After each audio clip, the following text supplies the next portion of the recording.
So, as I normally do sometimes, I'm going to go off the cuff here on Keep It Real with Alexander Garrett. Alex.Garrett21 at yahoo.com is my email.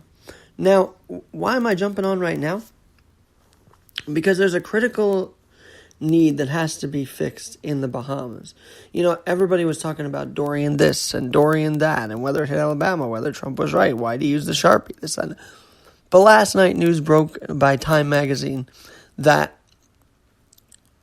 5 oil storage facilities' roofs were blown off due to Hurricane Dorian in the Bahamas. So there's spillages in the Bahamas right now. And I don't know, I haven't turned on the TV, it's Saturday, but I haven't seen much of a notification about that. All I see is Trump double downs on Dorian claim that it's going to hit Alabama. All I see is, how Dorian may just miss the coast. I mean, and has pounded the Carolinas and pounded South Carolina for sure. And my friend Jim Thompson said, why are you comparing the BP oil spill to this disaster in the Bahamas, this natural disaster in the Bahamas? Because still, I don't know how many people are going to be covering this story, because it's the Bahamas. It's also a British-ruled island, sure, but it's one of the best vacation destinations for so many. It's a beautiful place, the Bahamas. Now it's got oil slicks and oil spillages, and yet I feel like everybody's still going to care what Trump tweets about Alabama and Dorian. And yet I still feel like people are going to care more about misspelling Hurricane Dorian's name on Twitter, Dorian, than they will about these oil slicks.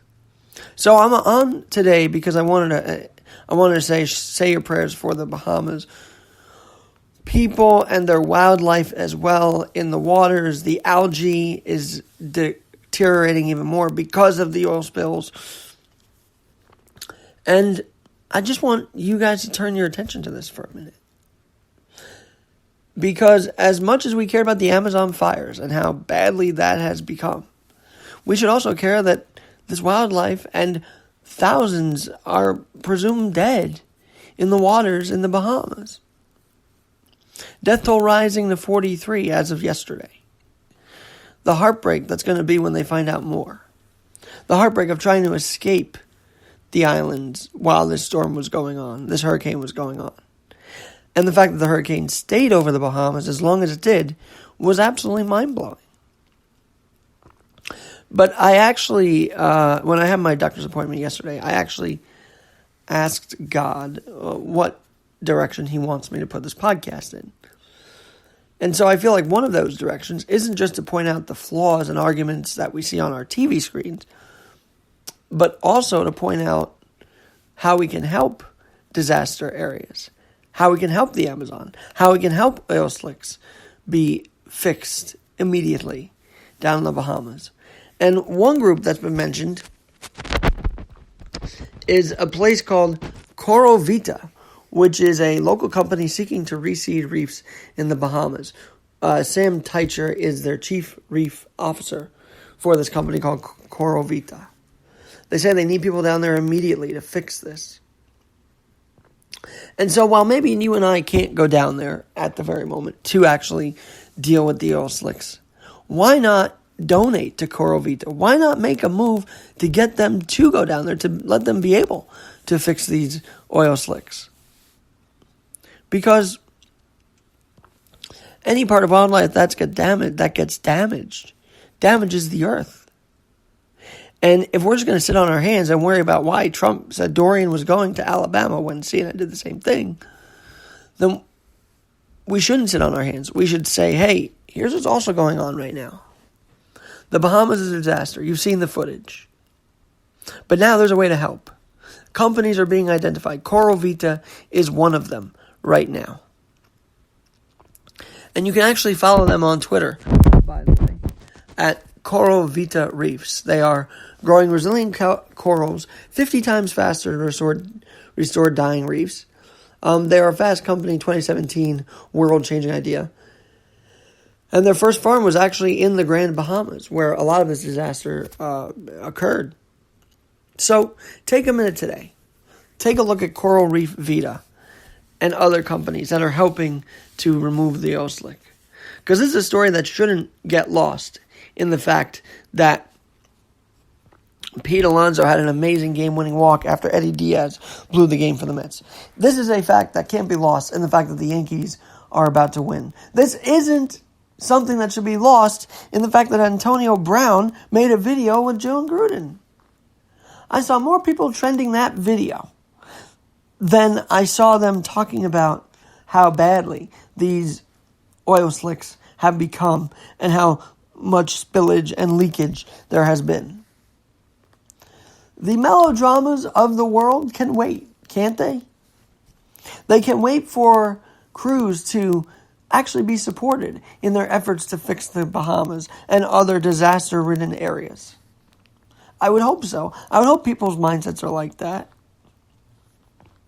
Because if you lose wildlife in any part of the world, it's terrible. And if you care more about what AB had posted with Jon Gruden, which wasn't censored at all, by the way, I still wonder if California is a two-party state where that's legal. I guess Jon Gruden was amused by it. But at the end of the day, Antonio Brown doesn't mean a darn thing if we ignore the bigger problems of the day. And right now, the Bahamas having 5 oil slicks be leaking is a story that shouldn't go underreported on this Saturday or on this weekend. We should stop the whole Dorian, whether it hit Alabama or not. We should stop the constant only thinking about baseball and football and those sports. Because as I've said before, life is bigger than sports. You know, one other story, speaking of life being bigger than sports, David Ortiz was paid a visit by Edwin Encarnacion and Gary Sanchez yesterday. Of course, Papi, the Red Sox hero, was shot up in the Dominican Republic and had to go into surgery. So for the Yankees to cross sort of enemy lines and talk to David, who's a very good person, by the way, killed the Yankees, but a great, great man off the field, then we should think about it as life being bigger than sports, bigger than politics, bigger than even the stock market. I'm not saying we shouldn't worry about the stock market, but I'm saying why don't we also devote attention to issues like the Bahamas disaster relief efforts? So feel free to research more. Coral Reef Vita is where I'd start. They're really pushing to get people down there to fix these oil slicks, and we'll see if they can do it. I know there's a short Keeping It Real with Alexander Garrett today, but I just want to jump on and talk about this because if I don't know who will. Alex.garrett21 is my email. Alex.garrett21@yahoo.com is my email. Follow me at AlexGNYC. Follow me at AlexGNYC on both Twitter and Instagram. And you can find Keeping It Real with Alexander Garrett also on Facebook. So find us everywhere.